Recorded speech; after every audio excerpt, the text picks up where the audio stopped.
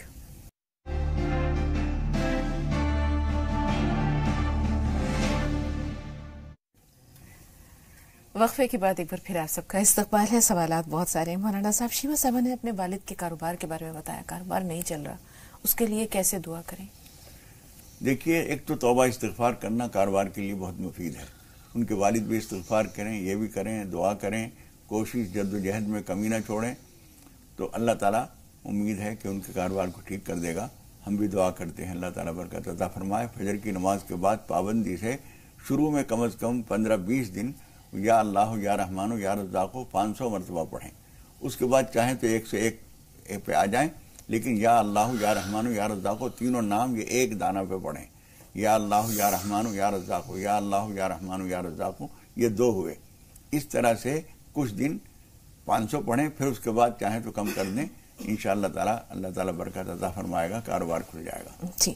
عشاء کی نماز جیسے کہہ رہی ہے کہ تراویح بھی پڑھنی ہوتی ہے، تو اس میں جو سنتیں ہیں، یہ ان چیزوں کو یا نوافل ہیں، انہیں کم کیا جا سکتا ہے؟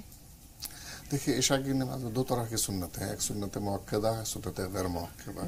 جو سنت موقدہ ہے اسے تو ضرور ادا کرنی چاہیے، اور جو غیر موقدہ ہے اسے ترک کیا جا سکتا ہے. اس کی وضاحت کر دیجیے، کون سی موقدہ ہیں؟ اور خاص طور سے